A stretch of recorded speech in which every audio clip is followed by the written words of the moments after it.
right, welcome to World is Cooked, episode 2, where today we're featuring distinguished guest, cinema and media arts student at York University, Mr. Jack.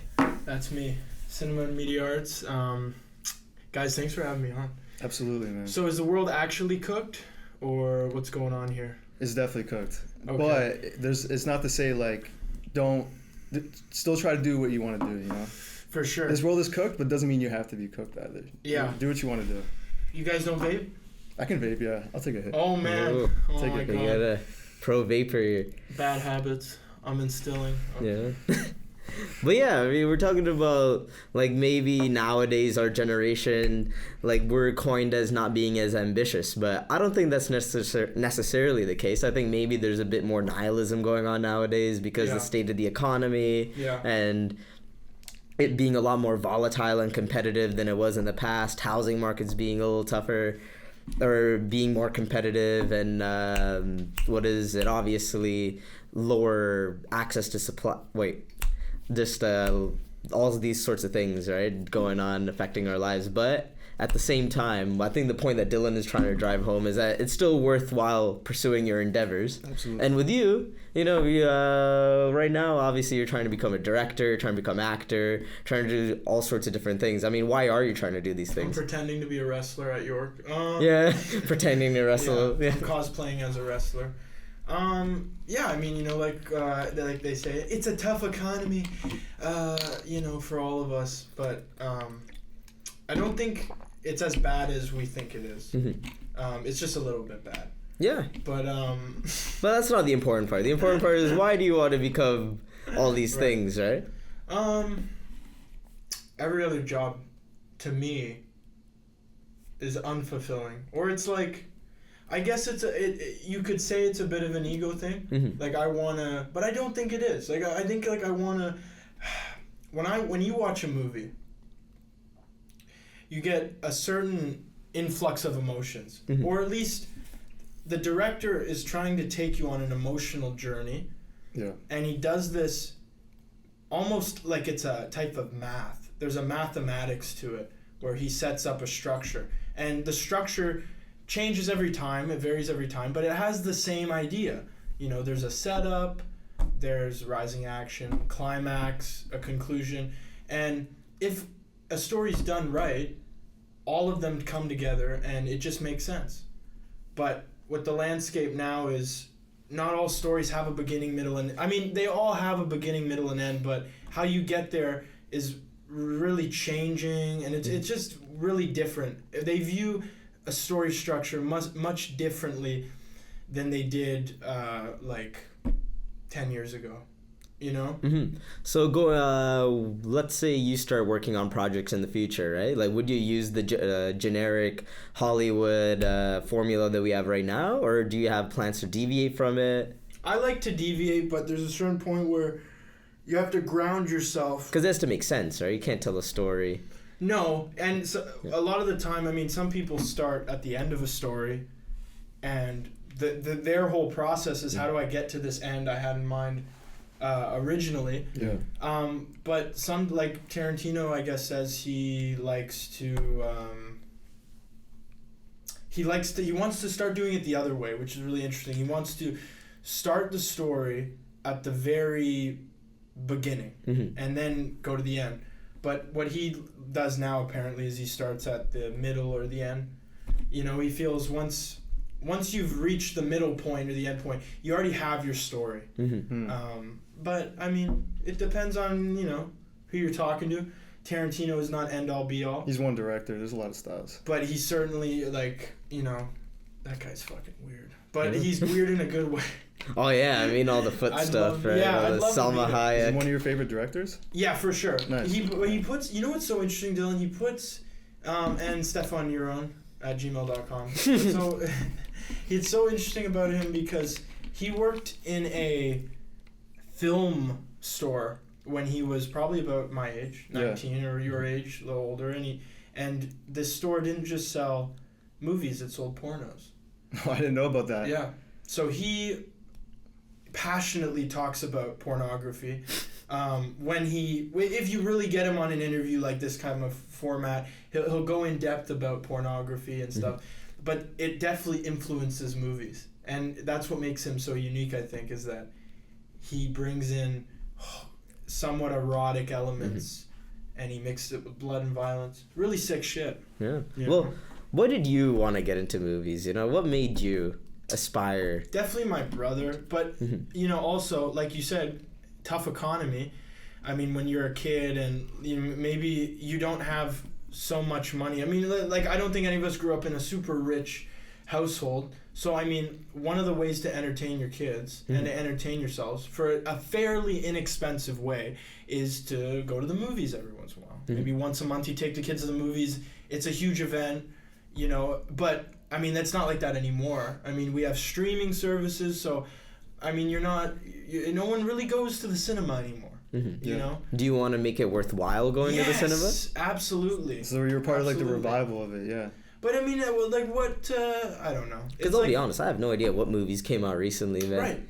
No one knows, but it used to be a huge event. I mean, like it used to be huge. Oh yeah, I mean when I was a kid, right? It was like I feel like I knew like what almost all the movie theaters were playing at the current time. It was like, but nowadays it's like I feel like I'm out of the loop, but not in a way where it's like I'm living under a rock. I feel like I'm still out and about, but at the same time, it's just not of your interest. Yeah, and it's not even like, what do you call it? Like with the, like you said, everything moving to streaming platforms and stuff. Whatever comes out, like releases in the theaters, unless it's like a big, like a big title like a Barbie or like Oppenheimer or something, right? Top like Gun. Yeah, like Tom a Top Cruise, Gun. Yeah. Tom Cruise, Brad Pitt.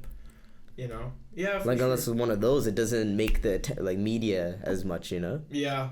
Or it gets drowned out by everything else going on. Cinema has kind of followed economy and technology because it's like as we get more and more into this kind of meta existential phase where everything's weird, there's AI, there's so much advances, you know, places like going to the movies, it just makes more sense financially to stream it. Yeah. And you save money. I mean, the only reason the cinema was effective for many years is because, you know, the prices weren't that different than renting a movie from Blockbuster. I think. Yeah. I don't remember exactly, but I mean, you know, even Blockbuster, like you had to go out and get it. You know, you couldn't just And you had to pay the click. late fees. Yeah, you couldn't just click a streaming. I mean, I remember they would have these stupid fucking boxes in shopping malls, and you could. Oh, the red box, right? The red box. I remember man, that too, Those yeah. stupid. I haven't seen a red box in. No, I don't think they exist anymore. I think it's done. Yeah, right. I think it's dead. That was an important moment in movie watching, streaming. The red box. Yeah. I think that kind of marks the transition. I think that's when they started getting more people are, you know, less inclined to go to the movies. Why go to the movies? You rent on Redbox. Yeah. And you get a meal for cheaper than popcorn now. Yeah. You know, you go out and get a meal. I mean, But yeah, nowadays, right, with everything being accessible at home, Yeah. you know, the comfort of it, and not only just that, right, the like accessibility to a wider market now, because it's one thing if you have a brick and mortar like movie theater where, you know, like you got to pay rent for this thing and all that stuff, you got to have employees, whereas a company like Netflix, you know, you're broadcasting all your stuff online. Netflix, Amazon. well, yeah. I mean, I imagine overhead is still kind of Yeah. expensive, right? Obviously, well, very expensive for a Cineplex company is that massive scale, but corporation. yeah, Fuck 'em. yeah, Yeah. fuck Cineplex. Shout out to the Fuck independent movie Right, theaters, though. right. Oh, like yeah. the Review, Review. and a lot of these places are facing extinction.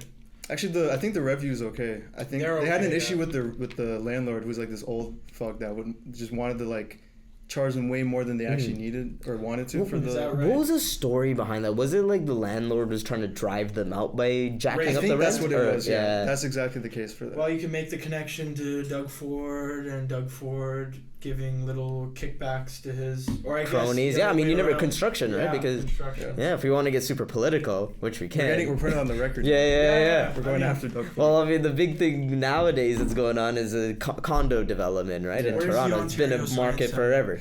Where's the Ontario Science Center? Yeah, right. That's Well, what I want to know. it's gonna be at an Ontario place, right? All these construction, but maybe what's Small. happening is that, like, was that the case? Do you know that if the landlord's trying to drive out the owners of Review, tear it down, sell it to a developer, develop a condo. I think that's exactly what the case would have been. I'm trying to remember from what it was from the Instagram post what it said. Yeah, but that's pretty much the gist of it. Oh my god.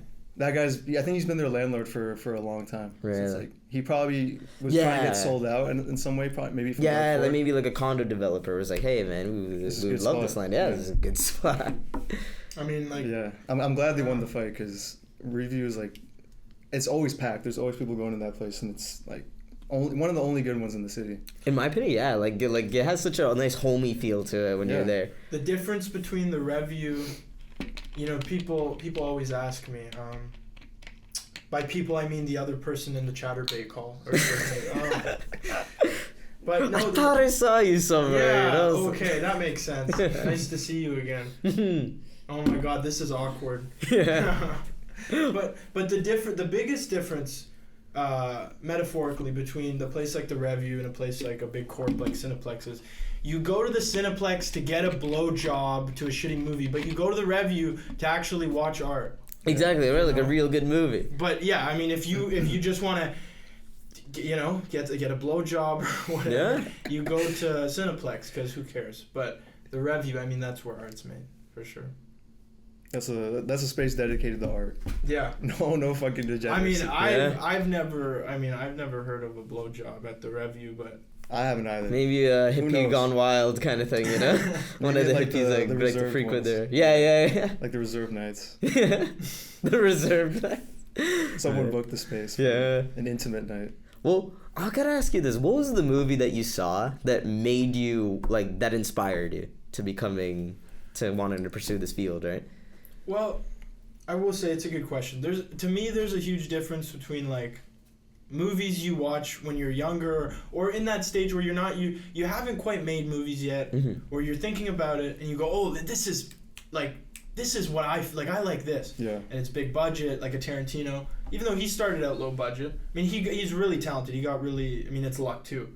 But he built his own legacy, though. Yeah. He built his own legacy. Well, what was his first movie? Was it Reservoir Dogs? Or no? Oh, okay. Yeah, right. It was and it was a great movie. Yeah, that's what low his budget. first known movie, right? I'm sure he had other homemade movies. That's what I was wondering. Yeah. But he was also, apparently, he was talking on the podcast. He was the guy who's like, studios, he'd send a script and whatever he had, they would like, oh, well, maybe you should revise it. And he's like, no, this is fuck you. This is my script. Because he knows what he's doing. He knows what he's doing. But that's something that I wish we had more now. Is we don't have enough fuck yous in the industry. Yeah, we don't. I mean, there's a lot of like, well, I'll settle. I'll settle if it means it's going to be made. Exactly. It's really hard now. It's up to the person if they want to go with that. But, it's a good question. Like, for sure there's big budget, a movie that you can say, oh, this is my dream. This is how far I want to go, right? And then maybe there's more of a relatable movie or one that is made beautifully and it makes you feel the same emotions. But when you investigate it further, you're like, oh my God, like it's really possible to do it. For example, Jim Cummings, Thunder Road. I would say, to answer your question, that would be probably the first time I really said, oh my goodness, this is what inspired you to want to become a creator on this level or to be storytelling. So. Yeah. Like with storytelling? Yeah, and kind of be more than just because I started doing drama and stuff. My brother heavily, shout out to Donald McLean Jr. Catch him on Working Moms Netflix. But Jim Cummings started out as a producer who he didn't know about writing. He didn't know about any of this. And one day he said, well, it can't be that hard to act. Yeah. So he said, I'm going to do all three. Nice. And he did a 15-minute short, went to Sundance.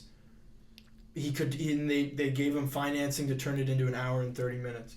And just like that, even the use of GoFundMe you can do nowadays. It's so, the field's opening up, I think. What do you guys think? Do you think it's already been open? You just have to find your way to get into it sometimes? Yeah, it's persistence. I feel like everyone everyone has an idea okay, I know kind of what to do, but you have to really stick with it. Yeah. Through everything.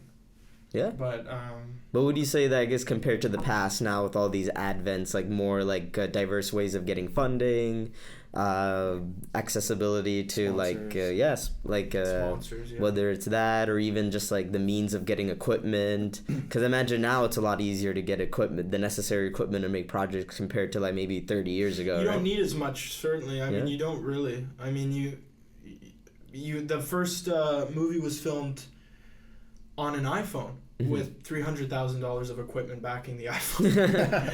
But it, like, you know, yeah, you can do it. I mean, really, you can make home videos. I mean, there's the expression from the boomer directors. Well, I didn't have an iPhone back in my day. You just fucking plop it up and start recording yourselves. Mm-hmm. Of course, it's not that easy. Yeah. But it's just the go get it yourself attitude. Go get it yourself.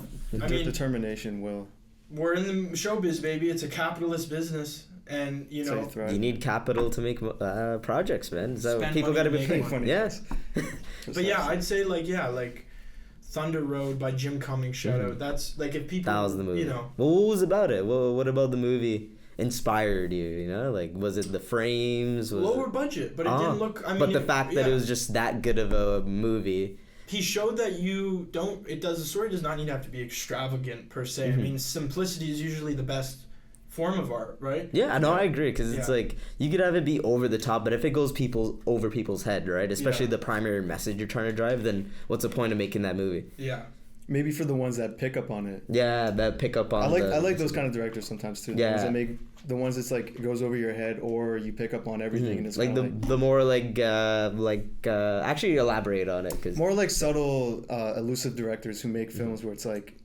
Most people, it might go over at most people's head, but for the ones that see it for what it is, kind of like that's the demographic. Yeah, the ones that actually catch. So would you say that it's more like demographic oriented, like, because I find that a lot of movies are made catch all. This one, you don't want to. Sometimes you don't want to catch all. You don't want to catch all. No, yeah, I don't know if you want to catch all. You're talking about like art house films. For sure, right? art house. Yeah, obscure films, like people that make stuff that's like generally not. It's still, in some sense, like mainstream because you're catching people who are in the same like-minded situation of consciousness and like no, it makes interest. sense, because I think it's like you want to cater it to an audience, right? Of course, what I'm saying is you gotta cater the movie to the audience, which is what your exact audience and who's gonna like buy your ideology, the way you perceive the world, like the way you shoot things, stuff like that, like. So many different views, like it's crazy. You can't even keep up with it. I know, like through, like I would watch videos or try to research different areas, and your opinion changes every time you learn something new. I'm trying to take that, try to understand as much as I can, and then add that to whatever I learned before. But then you get conflicting, stuff, and it's like it can get a little confusing sometimes. Yeah, that's why it's good you said like you want to stay grounded with your vision too, because if you have something you already have on your mind and it's so concrete, it's good to just go with it too. Yeah. Instead of it's good to keep evolving with it, but if you have this vision for this is the film you want to tell and it's like a dark story or whatever. Yeah. Even if you're not feeling dark anymore or you're not in that place, you still want to convey that art. Yeah, for sure, dude. That's a great way to put it. I mean, it's like it's I'm retarded. But you get what I'm trying to say. It's rapidly changing. Yeah, no, it's rapidly changing. You feel like a new person every single day, don't you? Like sometimes. Yeah, a little bit. I mean, like it's actually a good thing to be that way sometimes, because there's a lot of people that don't change at all and they're just in the same space of ideology and for sure like view of the world, stuff like that. I mean, I love those people too, because it's like. That's true. It's not to undermine anyone. Yeah. No one is better than anyone. Everyone's on no, the I same know what page. you mean, but like everyone's on different wavelengths, I will say, it's a hell of an industry to hold grudges, because if you want to hold a grudge with someone, film is where you hold a grudge. Cause what happens? My gosh, do we have 4 more hours? Well, I mean, like literally from.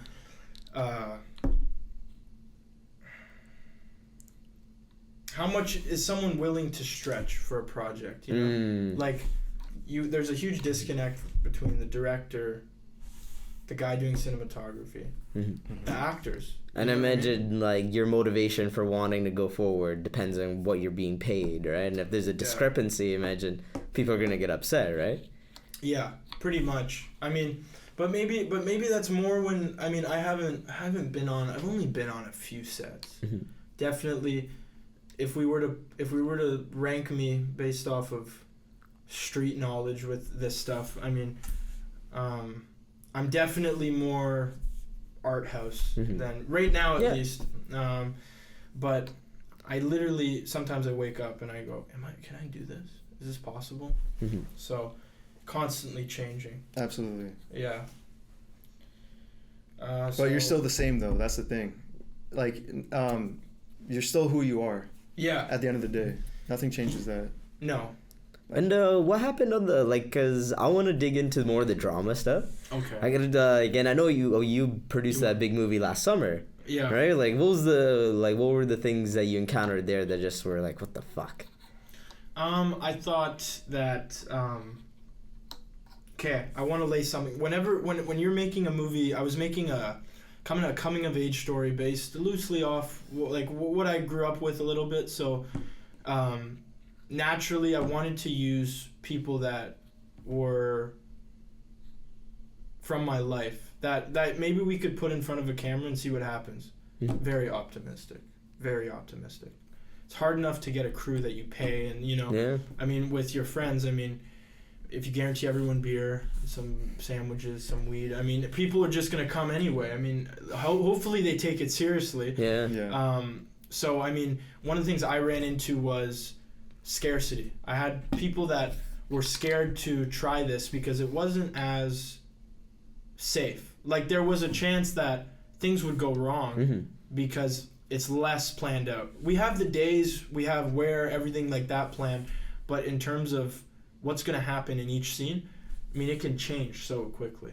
So if I hear, before we even get to filming, if I hear someone say, oh man, I don't know, like, if you're second guessing already, I'm like, man, what's going through your mind? What are we gonna do? Yeah, like, what is going through your mind when you hear that right away? Is it just like are you nervous because now you got to find someone new, or are you just like? I just wish they knew that they had a whole crew backing them, and that, like, it's gonna be okay. Yeah. So is that like a common, or maybe just like a problem that was specific to you, or a common overall where actors get jittery feet, or they just don't perform as well as they could have? Yeah. I hear like people don't make movies for the stupidest reasons. I mean, like, stupidest reasons. It's really hard to make a movie as an indie filmmaker.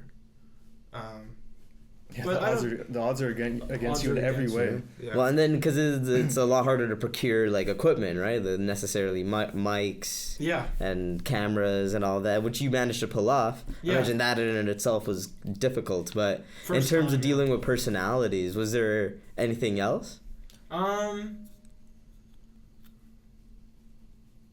you know what? Other than the one guy, it was disappointing that we had a cinematographer that I knew pretty well, me and my brother, and he was really good, but he was just letting us know that he was too scared to do it, and we were like, okay, well then, you gotta unfortunate, yeah. Fuck off. But I mean, like, what was up with that? Well, like, why do you think people get scared like that? You know, because fear. itself. Yeah, like the fear itself, but like what is like why? Like is it fear of failure? Is it fear of like what are the motivating factors? Okay, I guess I'm kind of holding some information back because it was. I don't want to get. I mean, I'll I don't want to get. I'll get specific. I'll get specific. It was actually one of the guys we wanted to use as an actor, and you can't. You don't really want to give these people lines because they already don't like acting to begin with. Mm-hmm. So it's like a favor if you're asking your friends, unless you have cool friends. I'm sure you guys will help each other out, but dealing with like rough and tumble people that aren't actors and that watch a movie and then fall asleep. Mm-hmm. They just don't care. It's just background noise, right? Yeah. So, I mean, this guy gets really drunk. The guy we're going to use. I think it was hilarious. I mean, but if you put alcohol there, who knows? He might just go off the rails. Mm. Which, I mean, I don't care. We know how to control him. But we had brought in a different dude from our hometown to come talk with the cinematographer and whatnot. And we slightly made a joke saying, hopefully we don't give too many beers. Yeah. He's like, why? I'm like, we're going to do a limit just because of this one dude.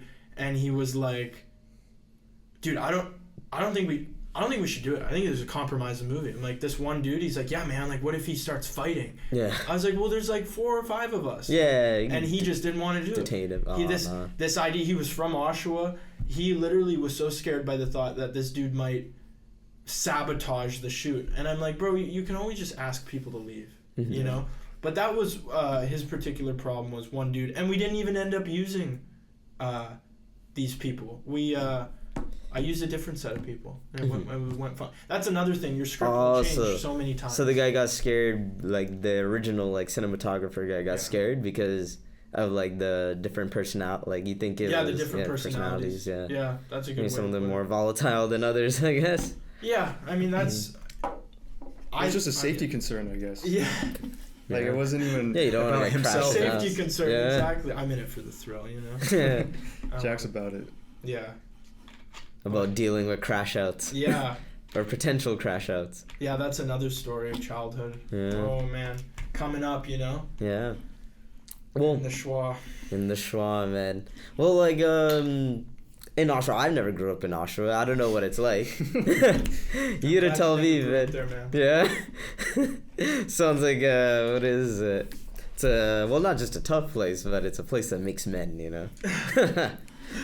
I don't know, man. I don't know if it makes men. But like my curiosity is there. I mean, like how do you develop? How do most kids in Oshawa develop? Do they all want to go into film, or do they all do? No. Yeah. Well, you know what's interesting? We're actually like not a bad drama city. I mean, we had, if I'm not mistaken, the Sears play, which was a play I guess sponsored by Sears, R.I.P. God rest its majesty. Yeah. Good old Sears, man. It's gone now, but there was a Sears play, and I mean Eastdale, where I went, sadly, shout out Eagles. Where I went at Eastdale, there was actually one of the biggest auditoriums for drama. So, I mean, I'd say if we were to do a percentage of the kids in high school. Where do most of them end up, you think? The ones that actually want to pursue some sort of art, like not including drawing, I mean, it's an art, but let's just for strictly film, I'd say 20%. Oh, wow. Of the teenage population. 15%. That seems quite high to me, actually. It's actually not bad, right? Yeah. Probably less than that. I don't have a stat. So it's Oshawa, you know, for the people who aren't in the know. Is it a kind of like, is it a city that can produce artists? Is it a city like conducive to the developing of an artistic culture, or just like...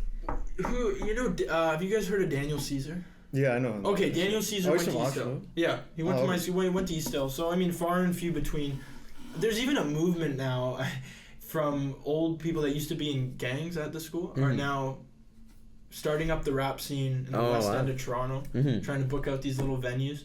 So I'm glad there's some representation beginning to show. Yeah. Grassroots. But for the most part, yeah, it's a piece of shit. You know? I mean, it's boring. It's just really boring there, right? If not much to do. If people think Canada's boring in general, Oshawa's really boring. Yeah. You know? Suburbia? Yeah, kind of. That's the problem with it. It's like, you can't even, they don't know what to be. It's either you got the suburbs, and even the suburbs are kind of ghetto. Like, kids are kind of ghetto in the suburbs. So... Cause they got a little bit of a mean streak going to them in the burbs. Wow. Some of their fathers have a lot of money, but just because you come from a lot of money, I mean, it doesn't mean you're any better. Yeah. The kids that have a lot of money would rather... I mean, it's really easy. They definitely have a few friends that don't have a lot of money. So so they come from... You see that perspective too. Hang out, mingle. I mean, you get wrapped up with some pretty interesting characters. But I mean, I don't know. I don't know if environment I mean, I remember there were a lot of immigrants that came, and they were fine. I mean, they were like, no, I'm not gonna do LSD with you. No, I'm not coming to the Diddy party. Or they're just not. They didn't come into the. I mean, do you guys remember in high school bathrooms, everyone would vape in the bathroom? Oh yeah. Yes. Yeah. Vaping, smoking weed. Singing a Christmas carol in the bathrooms while class was going on, just because. I mean, who gives a fuck? But, I mean, yeah, like a lot of kids like that. I mean, they didn't get sucked into that, but they wanted to be a part of it. I mean, they wanted to see a bunch of white kids, you know, go crazy. Like, what the fuck? What are these? Their minds. Yeah. They're like, man, these kids are like fucking stupid.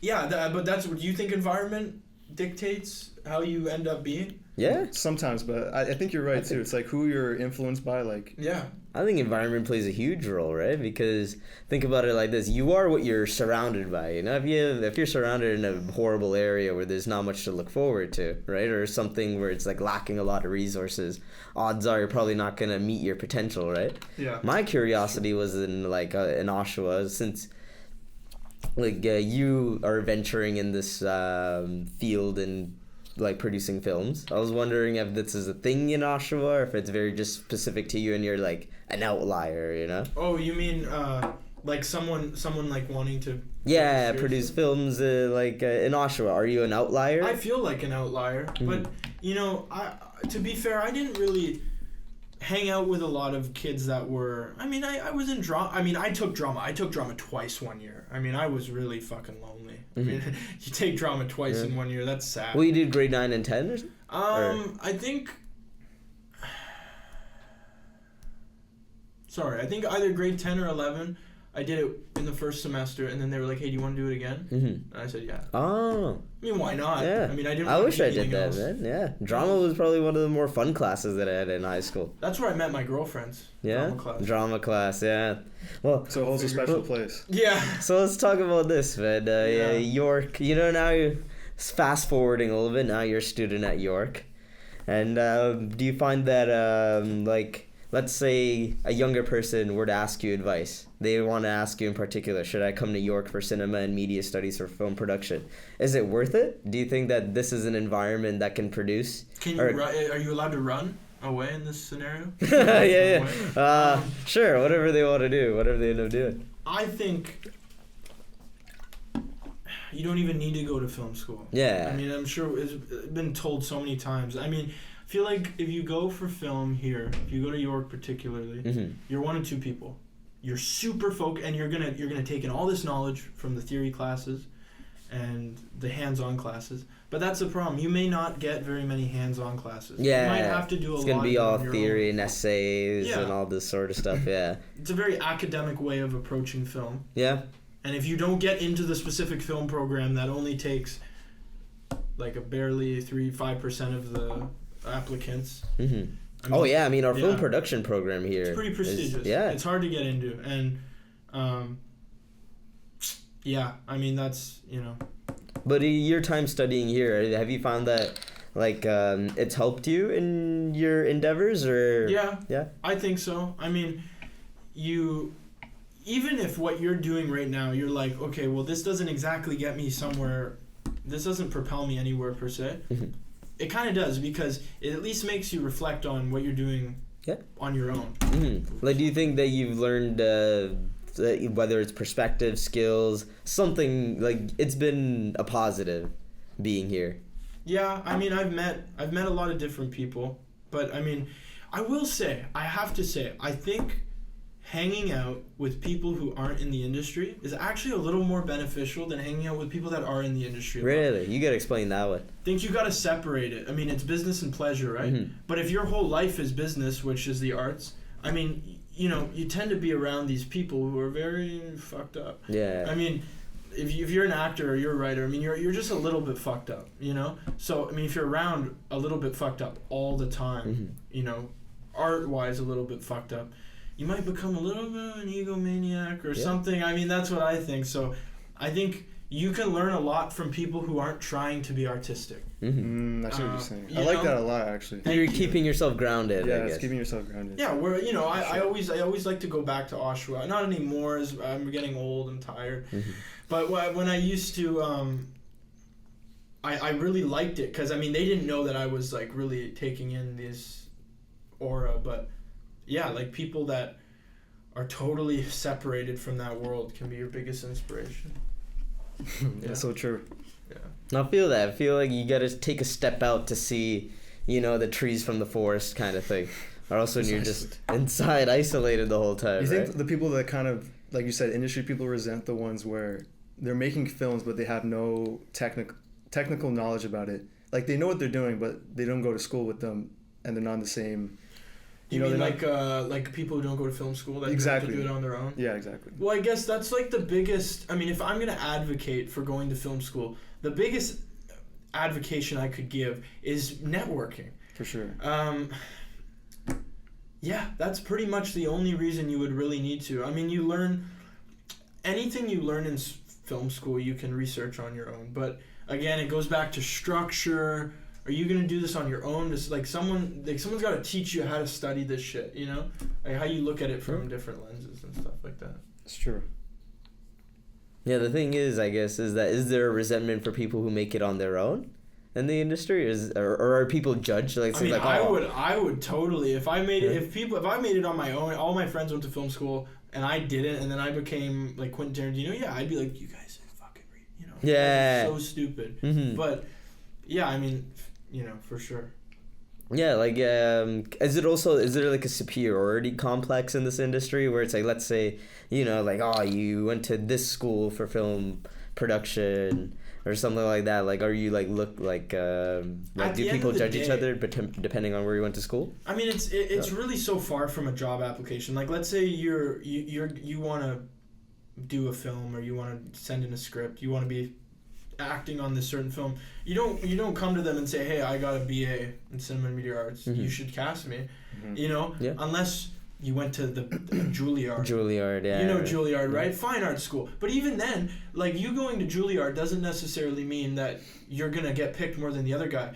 It's more people from Juilliard have connections that say, hey, this guy is from Juilliard. Yeah, and that helps in the long run. It helps. Too. I think that's why environment also matters, right? Yes, it's that environment it matters. gives you not only access to resources, but access to people with resources and things like that. The one thing I wanted to get from you is that, does York have that culture for the arts, or no? Is like, do you have a alumni foundation? People are really interested in arts here. Yeah, for sure. People are super. But is there a pathway to getting a field relevant job depending on like alumni support, or? If you're asking me personally, I mean, yeah, you get alumni support. But here's the biggest problem people have, and this is gonna rub a lot of people the wrong way. Let's hear it. Why should I? Why should I listen to someone who doesn't do it? Yeah. A professor who's never made a movie. Right? Yeah. It's not a jab against him. It's just like, you are learning from someone who's really good at learning. Yeah, you're not learning from someone who did it.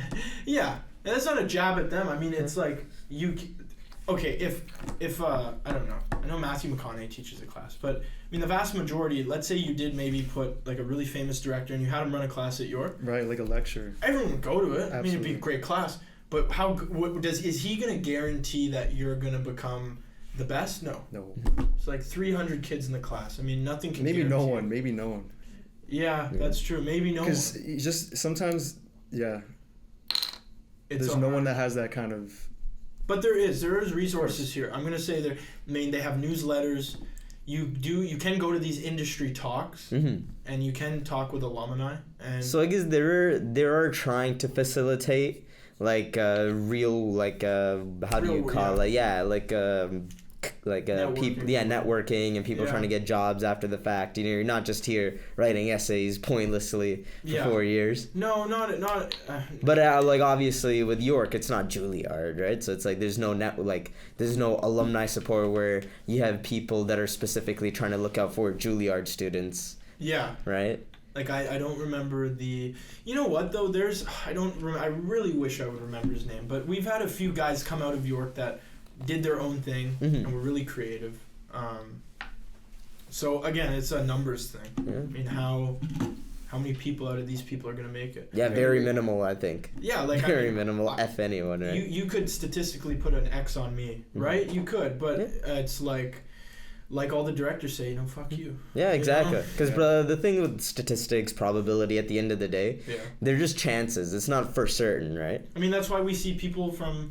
Like we were talking about the environments. We see bad environments. Yeah. And people do really good. Yeah, exactly. Yeah. And you see good environments, people do really good. Exactly. But then people do really badly in a good environment too. Yeah, you never know, right? There's always outliers. Do what you love, and you really won't be thinking about the numbers. Exactly. Fuck all that. Fuck all the logistics. Yeah. Fuck all these like trying to hold yourself back by looking at things like statistics. It's like, listen. No one who's really doing it is in it for the money. Exactly. And as cheesy as it sounds, when you're trying to perfect a technique in acting, you're trying to get a point across, no one is thinking about, oh, I think I'm gonna get the bag, right? This is gonna get me the bag. No, you can't. Yeah. You need to be passionate about what you're doing, or else it's just gonna feel like work, right? Gotta Whatever do it you're for doing. yourself. Yeah. I mean, as cheesy as it sounds, anything in life you have to do it for No, yourself. I agree. I think it's like whenever you're working, it shouldn't feel like work.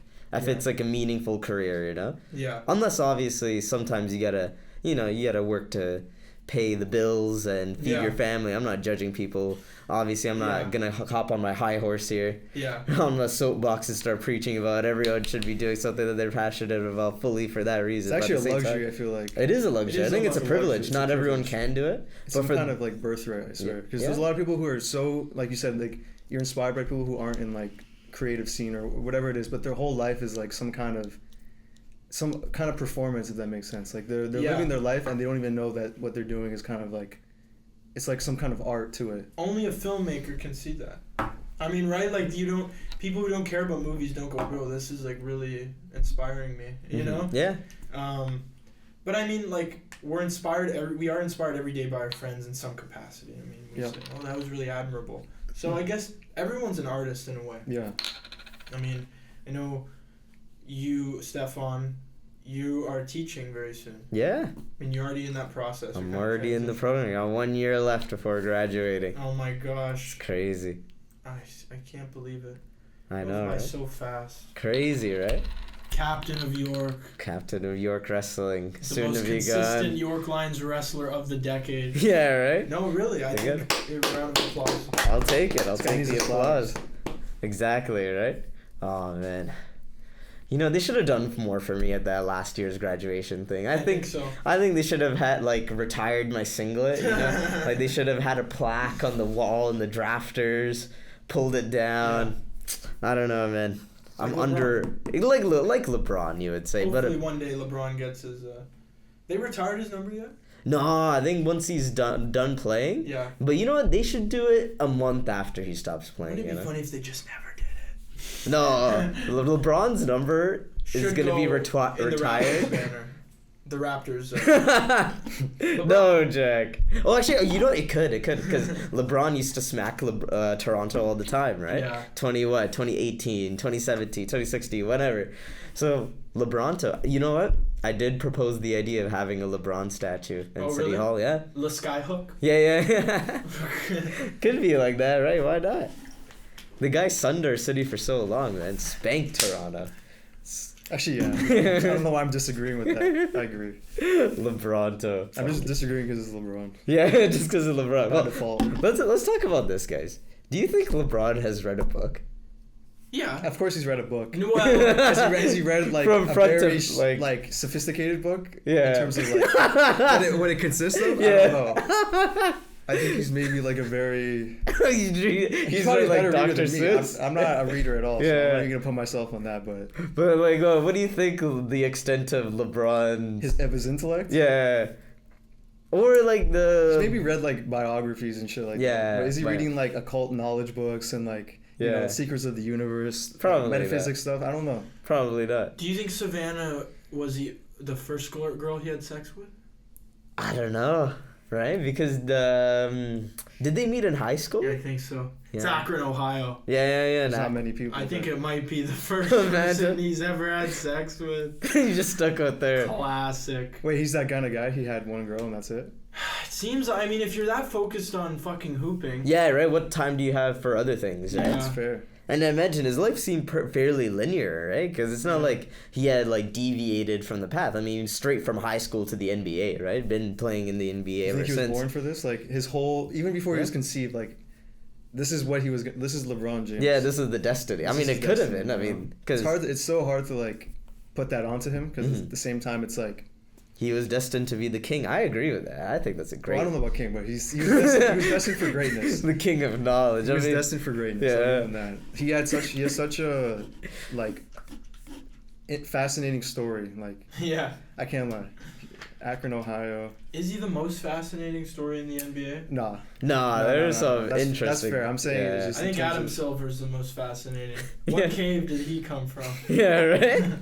Guy looks. You know what? I don't think LeBron's story is look actually interesting. Or it's not that crazy at all. I think you're right. It's a very like linear. Very nothing far off from a typical kind of. No, I mean, you know what? Maybe it was non-typical because he's like the first registered athlete to state there ain't no party like a Diddy party. He did say that. That's pretty non-linear. I don't know. That deviated from the path. Yeah. Except for they know. Well, you know what? Because normally he has a pretty good public image. I mean, for the most part, he's not a controversial guy. I think it was a mistake. But I think him saying that was fucking crazy. It was crazy. He wouldn't. I mean. He probably had no idea. What do you think his PR agent said when he was like after that? They were like, LeBron. Why would you say something? Yeah. No, his son. I think his son got the worst of it. Mm-hmm. Oh God! Imagine being LeBron's son. Oh yeah. You can't have many friends. Bronny, yeah. I mean, how many people? Real friends. Yeah, real friends, right? Because what are you doing? Yeah. Most of the time, you're spending probably training, and then what other time do you have to allocate towards things like socialization on a meaningful level, right? You notice that the girls that these people stick around with, if they're together a long time, they're never like BBL'd out. They look like really just like a plain Jane kind of, yeah. Cute. Like pretty, yeah. I mean, they don't, the ones that are very extravagant, I mean, it never ends well, usually. Yeah, you're saying girls for the streets aren't wifey material, basically. Yeah. Wow. And then we just became the Fresh and Fit podcast. Yeah, I know. I feel like. Sorry? I said, who's like that in the NBA, where it's like all out in terms of like. I mean, there's probably a lot. I mean, Scotty. Girls. I mean, Scotty or who was it? Michael Jordan's son fucked Scottie Pippen's ex-wife. Crazy! Imagine your son fucking your coach. I think I heard that story. Future, like the rapper Future as well. Yeah. She slept with Scottie Pippen's ex-wife. Oh my god, she's like at everyone. She's been around, yeah. And I mean, we've had the Kardashians in the NBA. You know, yeah, wasn't one of the Kardashians with Was it Lamar Kylie? Odom. Yeah, Lamar. Yeah. Oh right. It was, and then Kylie was sleeping with Devin Booker and a few other people. Yeah. Drake somehow is involved in this. Lana Rhodes having a baby with who? With that's a question. No one knows. Oh, Kevin Durant. Kevin Durant, yeah. Well, the prevailing theories are what? Kevin Durant, Blake Griffin. Mm-hmm. When the kid came out, looked like Blake Griffin. Oh, never mind. It was probably. Yeah, it could be, but. No, it was Blake Griffin. Or there was like some no-name Nuggets player that was. But Adam Silver. Yeah, Adam Silver. Adam Silver. All right, like we should each place a bet on who it is. Yeah. We'll never know. Who's the father? Just for the sake of. Who's the father? All chips on Adam Silver. Stephen A. All in. If you're saying he looks like fucking Blake Griffin. Yeah, right. Blake Griffin. All in on Blake. He's a special kind of light skin, so it's like hard to not mistake, his son. Blake Griffin's fucking. And another thing of sexual promiscuity in the NBA. I mean, like in the 80s, the Lakers were going crazy, right? I mean, Magic Johnson, everyone knows about that. But there was another story where James Worthy, who was also like probably the second or third best guy on the team, which is saying something, championship dynasty Lakers, right? Like, he got implicated on sex trafficking ring. He wasn't conducting it, but like I think what happened was he ended up on the list of notable clients for like an escort agency. They got hacked or not even what happened. The police, I guess they raided it, took it over, and then used it for to catch people, right? Like entrapment kind of thing. Information, yeah. Entrapment, yeah. Entrapment is like James Worthy, NBA player, pulls up. You gotta get your rocks off. Yeah. And I imagine when you're that rich, right? What are you doing, guys? Do you think? I'd be spending money. Yeah, just spending money. Like, cause I imagine, right? It's easy for you. Like. Well, I'm so glad we're all millionaires, so we can answer this. Question, right? Yeah, I feel like we all have a wealth of knowledge. Yeah. All that's missing. In terms of illicit sexual activity, yeah. So Dylan, what was your favorite movie growing up? Favorite movie growing up? Yeah. Fuck, I gotta think on that one. Maybe Brother Bear. I'll say that. Brother Bear, I haven't heard of it. Brother Bear is like this native kid, and his I think his brother died. Are you native? No. Okay. For some reason, I don't know why. It's just this movie. No, okay. It just spoke to you. Yeah, but this is like very young. I'm talking about like fucking maybe 2-3 years old. Okay. But for some reason, I just remember it because it's like has to do with what? I love the name, Brother Bear. Brother Bear. I think it's Brother Bear. Okay, cool. Fucking spirit animals and like nature, like where the wild things are. Or like the Book of Life type, that type of thing. Okay. Like, but I think his brother dies, and he's manifested in the form of like a bear or something like that. Okay. And so his brother's like guiding him through life. I might be fucking up the storyline, but I think it's something along those lines. And I don't know why. It's just one of those movies where I love the elements of nature, like spirit. Fantastical kind of. Yeah, spiritual. fantastical, spiritual, yeah. Man, those are the best movies. Yeah. Every movie, one person said, if the movie isn't about the characters and their spiritual journeys, then throw it out. Yeah, I agree. You know? I gotta see Brother Bear. Yeah. What's a current movie that you've seen? Current movie? I got one. Even Dwarves Started Small. It's Werner Herzog, the German director. No, I'm not thinking. Okay, if you search him up, I'm sure you will like his stuff. It's like art house. Art house, obscure, so out of the norm. Fuck. But it's all these like dwarf characters, obviously, but they live in like this mansion, and it's just chaos. Like they lock the security guy or something. Yeah. Like the guy that's like holding them hostage. I don't know if they're held hostage, but they're stuck in this one place, and they just lock the guy in, and they're like thrashing the place, and like if you search Night of the Museum.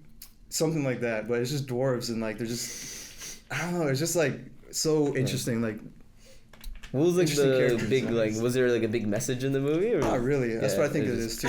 Werner Herzog just makes films for the sake of chaos. Like, he just makes obscure, fuck it all, like, you know what I mean? Like, why not make a movie about a bunch of dwarves? Like, because all entertainment, right? Whatever helps the time go by faster. My favorite saying now has to be, you literally. It doesn't matter what you put in your movie. I mean, it matters, but it doesn't matter in the sense like people interpret your shots completely differently. Exactly. I mean, like there is an art to over-analyzing a movie. I mean, I've done it so many times, and I still do it. I think we all like try to make something out of the movie for ourselves. Like, this is what the film actually is, and but through our lens, right? Like, it's the director made this with maybe the same objective, but at the same time, it's like. You do whatever you want with the film. No, for sure. Like if you get a particular shot of a dude who did a big speech, he stands up on the desk.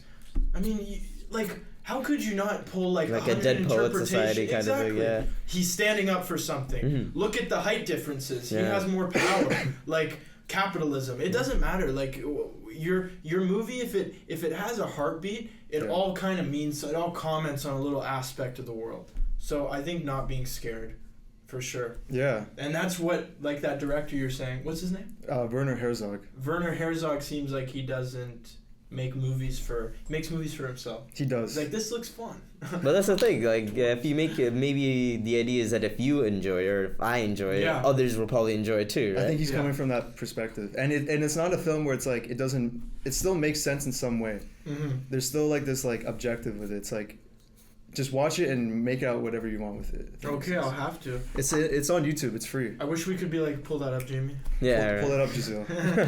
Giselle, pull it up. But yeah, it's an interesting film. Well, I would recommend watching it while you're high for sure. Okay. It's not like if you're sober and you're watching his films, it might go over your head because that's the whole point. It's kind of like. Well, that's the thing. Do you think that some directors they make these films with the objective that you got to be in a certain state? Absolutely, yeah. Gaspar Noé, another director, very influential for me too. I love his films. His whole thing is about like the psychedelic experience. Oh my! Like if you watch the movie Enter the Void, it's about this guy who he dies he's doing DMT in the bathroom, and then he gets shot by cops. Or sorry, I think it's like a drug deal gone wrong. He gets shot in the bathroom by the cops. Okay. And then he dies, and it's the whole journey of like the afterlife. The afterlife. That's so man. That's and then it's the whole thing again. It's like well, it does show you the beginning, but then it's the whole thing again where it's like the ending and then going back to the very beginning. So it's like his whole life being shown and like it's like this big cosmic DMT kind of trip experience. So kind of like the idea like when you die, you see your life flash forward. Yeah, exactly. Yeah, okay. Exactly. And it's like in order to really get the best out of this movie or like the best viewing experience, you got to be a little and you have to have gone through that same experience. Wow. Like there's this one clip where this guy's smoking DMT. And then it's all the external thoughts, and he's like, "Am I a crackhead? This is my sister. Like, am I a junkie for real? Like, all the external like thoughts that you think to yourself while he's doing the DMT, and it's like the transition from this reality to another reality." Pull it, Giselle. Do you have your phone? I'll show you. I'll show it after. No, I was gonna say. Speaking on that, I was just curious. How many people experience near-death experiences? Alright, give me a sec. Just Near-death we'll talk about experiences. That's before. funny. Yeah, like I want to know on like, drugs or like by itself. You mean? because he got shot, right? Yeah. Yeah, I'm just. He curious. died. He died. Oh, he fully died. Like he fully died. 17% of people. And it's Whoa! damn, and it's a really fucked up story too, because I think he's in love with his sister as well. Oh my god! But the thing is really tragic because their parents died in a car crash, and it's this one scene where it's like, So they're like orphans. yeah, they're both orphans, and all they have in the world is themselves. Wow. But I think he has like that. It's like a twisted deviation where it's like, I don't know how he fell in love with his sister, but he did. That's He so did, fucked and that's up. I'll leave it at that. Bro, definitely that dude was looking at psychoanalysis. Sigmund Freud. Absolutely, like I think it's with your mother, right? Oh that's yeah, the never Yeah. mind. Sorry. They form it. Yeah, it's like the Oedipus complex or Oedipal complex thing. kind Right? of thing, I right? think it's like whatever you're attracted to later on. I don't know if it's He went It's against the based grain. off of. I don't think it's true. Yeah, I don't believe that. I don't believe that either. I'll don't be know. honest. I don't think so either. I think that's just Sigmund Freud. I'll leave that to But him. what was like? Do you think the dude was like yo? We heard about your mother. Let's talk about my sister. You know what I mean? Yeah. You can be on that, yeah. Imagine if Forrest Gump and his mom ended up banging. Imagine how different. Yeah, right. He Oh, God. took advantage of a guy. You know what I mean? Guy, Oh yeah, what do you gay. think he was? What do you think Forrest Gump is? I can't remember what his like his Condition? His condition, yeah. Is he Yeah. like I don't think they specify. They like it was a savant syndrome. I think a Savant particular syndrome? savant. Like he like a particular like if he focuses on it, he's really good. Yeah. exactly? Not exactly. picking up social cues per se, but So very maybe persistent. autistic. He's autistic and like Yeah. maybe a little bit like maybe Asperger's at most. And he has a stutter. That's it. He's actually a really smart guy. He has a lot of heart. It's like I like a what's his name again? Fuck, I forgot the name of the character. Bubba? No. The fucking actual the movie. Oh, Forrest. Forrest Gump, right? Yeah. He's such a like a contradiction because he's so stupid at the same time, but he's very smart. If that makes any sense. Just you'll bleep that. We didn't call Forrest Gump. No. I mean, maybe a little bit, yeah. But maybe a little bit. In a good way. in a good way. Could you make that movie today? Yeah. He's an archetype. Yeah. Well, that's the thing. Are there any of those limitations in terms of creative expression nowadays? Right? I don't Like, think so. Right? I think. If you're trying to make it, Well, there well, is. you told me, no, like, I mean, in no, mainstream there's Hollywood not, is there. Not really. But what about in mainstream Hollywood? Yeah, Absolutely. Yeah. I mean, Maybe even India as well, I would say. in where? In Indie, like in the Indian Oh, market. I Like said in India. in India? I don't know how. Because imagine, right? Because let's say if you are even making an independent project, and then let's say you're reliant on sponsors, you're relying on like some sort of crowdfunding thingy, right? These are stakeholders who rightfully kind of have a say in how you make this Right. movie, right? They don't want to put their movie into something that's supporting like ideologies they don't Absolutely. agree with. It's right? rarely fully it's like- autonomous. Yeah, so with that's the thing. director. Are you really that autonomous, or are these different sort of factors If it's funding limiting by you? yourself, if You're it's funded by you're yourself. about Yeah, as unless it's funded by yourself, kind of thing. Right. Right. But that's the How thing. easy There's that, is that remember to that do, right? director who makes those movies where it's like the disaster artist. You remember that? Yeah. movie? That guy, he funded Cult his own films. movie. Oh yeah. He was like this unknown Polish rich guy, and he made all his movies, but they're horrible. Yeah. But like they're actually good at the same time Yeah. Well, what makes them good?